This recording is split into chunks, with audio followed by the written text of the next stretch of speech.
कितने लोग चाहते हैं कि संकट के दिन परमेश्वर आपकी सुन ले।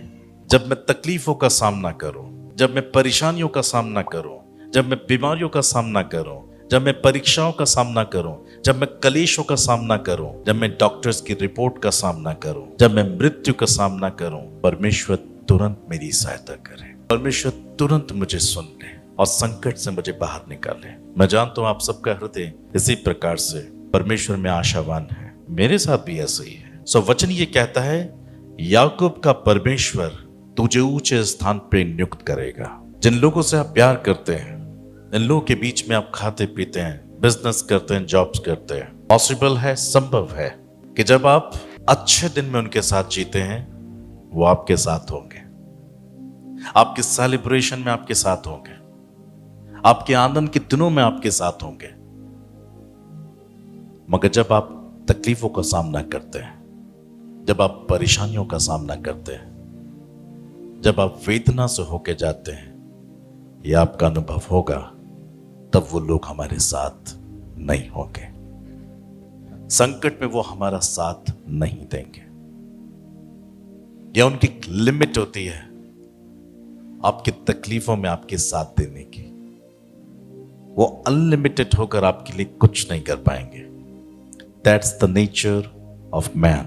ये इंसान का स्वभाव है। भजन संहिता 103, 13, 14 अभी मैंने पढ़ा, वहां यही तो लिखा है 14 पद में, क्योंकि वो हमारी सृष्टि जानता है और उसको स्मरण रहता है कि मनुष्य मिट्टी ही है। वो जानता है कि we all are, से मालूम है हम कमजोर इंसान हैं और हम मुकर सकते हैं, हम कमजोर बन सकते हैं। उसे मालूम है हम खरे कई बार नहीं उतर पाएंगे। इसलिए प्रियो, तभी वचन में लिखा है कि संकट के दिन कोई इंसान आपकी ना सुने, मगर परमेश्वर आपकी सुने। क्योंकि परमेश्वर संकट में आपके सहायक होंगे ही होंगे। आमीन।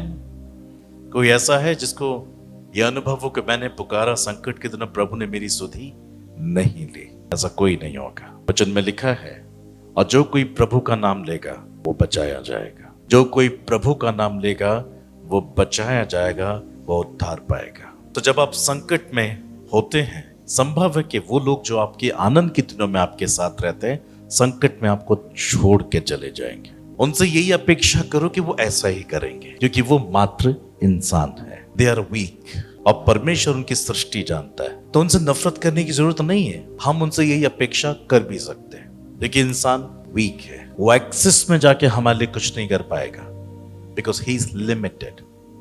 पर जिस ईश्वर की हम महिमा करते हैं, he is unlimited God. Praise the Lord.